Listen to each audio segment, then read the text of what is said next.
तो अभी कुछ देर पहले एक भाई आए हुए थे जिन्होंने रामधारी सिंह दिनकर की कुछ पंक्तियां यहाँ पे बोली हैं, तो उनको मंच पर आते ही आजाद कर दिया गया और मुझे मंच पर आते ही बाध्य कर दिया गया था कुछ देर पहले राहुल जी की तरफ से और कल जिम्मी जी की तरफ से।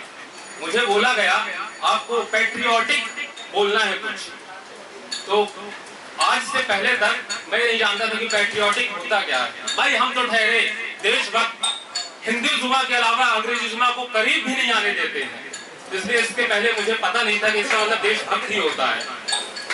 तो मैं शुरू करता हूँ। लड़े जंग वीरों की तरह, लड़े जंग वीरों की तरह जब खून खौल फौलाद हुआ, लड़े जंग वीरों की तरह जब खून खौल फौलाद हुआ, मरते दम तक डटे रहे वो, मरते दम तक डटे रहे वो, तभी तो देश आजाद हुआ, तभी तो देश आजाद हुआ। आजादी के 75वीं वर्षगांठ पर मैं आप सभी देशभक्त श्रोताओं का अभिनंदन करता हूं और साथ ही रुद्रा स्टूडियो और रुद्रा स्टूडियो के सभी साथी सदस्यों का वंदन करता हूं। मैं कुछ बात कहता हूं, जरा गौर फरमाइएगा। ये मेरा मानना है कि देशभक्त कोई विशेष ऑर्गेनाइजेशन या समुदाय के बस नहीं होते।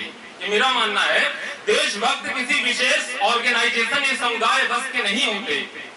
देशभक्त हर वो सदस्य है जिसने भी देश के लिए कुछ न कुछ योगदान दिया है, निरंतर कुछ न कुछ काम किया है। वो आपके रूप में हो सकता है, वो मेरे रूप में हो सकता है, वो एक सिपाही के रूप में हो सकता है, वो एक सफाई वाले के रूप में हो सकता है, वो एक डॉक्टर के रूप में हो सकता है, वह किसी भी रूप में हो सकता है। वैसे ही जैसे एक उंगली मुट्ठी नहीं बन सकती, मुट्ठी बनने के लिए पूरे पांचों उंगली को एकत्र होना पड़ता है, वैसे हम सभी को एकत्र होकर एक देश बनता है हम सबसे। दोस्तों, तो मेरा नाम नीरज है, मैं अब कविता की ओर बढ़ता हूँ, गौर फरमाइएगा। और अगर मेरी कविताओं की पंक्ति आपके दिलों तक उतरे तो एक बार ताली बजाकर सच्चे देशभक्त होने का आश्वासन मुझे जरूर दीजिएगा। ये कविता उन सिपाहियों पर समर्पित है, उन सिपाहियों के लिए जो बॉर्डर पर खड़े होते हैं।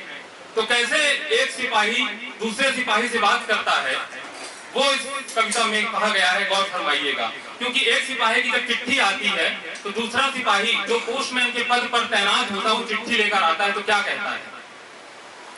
ये जो चिट्ठी में संदेश आया है, ये जो चिट्ठी में संदेश आया है, खोल लिफाफा जल्दी तू इसको, तेरी जोरू का खत आया है।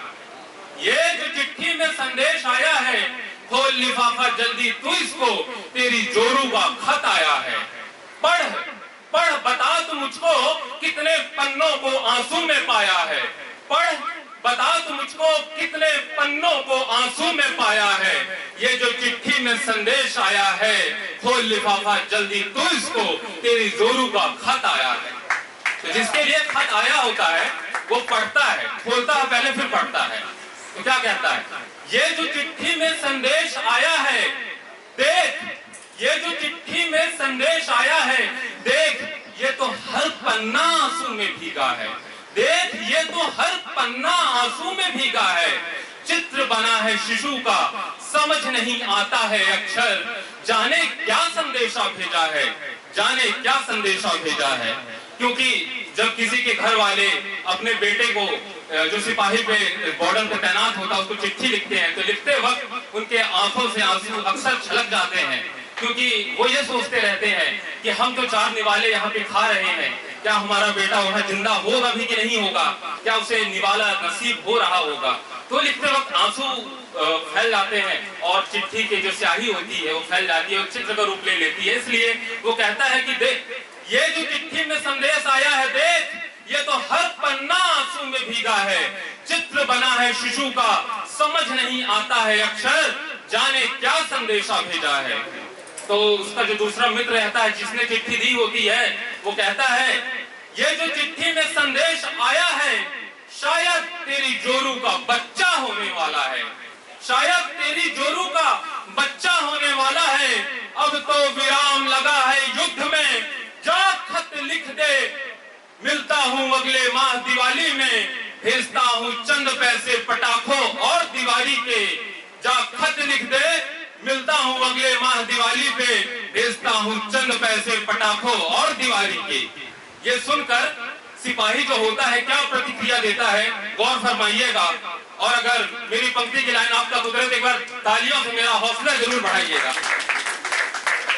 ये जो चिट्ठी में संदेश आया है, ये जो चिट्ठी में संदेश आया है, ऐसे करूं व्यवस्था मैं, लिखने को तो सब लिख दूं जोरू को, लिखने को तो सब लिख दूं जोरू को, पर मातृभूमि की रक्षा का पहले मैंने लिया है संकल्प, मातृभूमि की रक्षा का पहले मैंने लिया है संकल्प।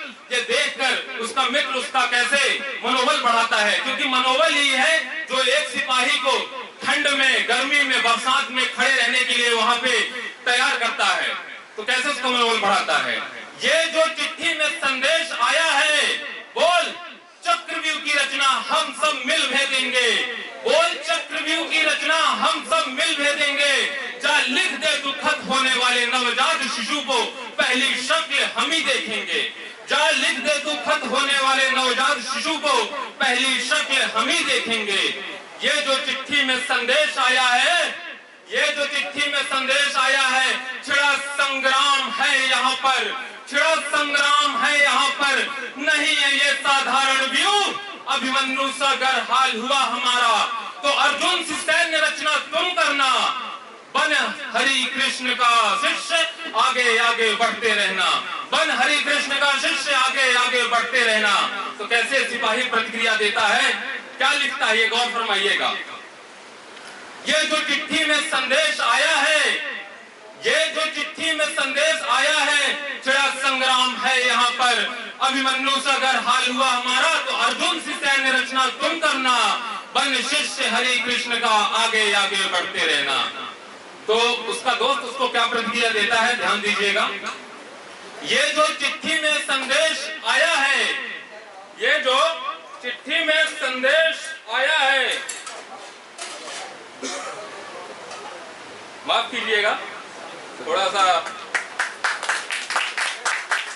हाँ, ये जो चिट्ठी में संदेश आया है, कह दो रणभूमि में खड़ा हूं मैं, कह दो रणभूमि में खड़ा हूं मैं, जब तक दुश्मन ध्वस्त करूं ना मैं, अगर जान बचाकर घर लौटा तो पड़ा रहूंगा भीष्म पितामह सा, मृत शरीर तक पछताऊंगा, फिर ले हरि का नाम धर्म में मिलने को जाऊंगा, धर्म में मिलने को जाऊंगा।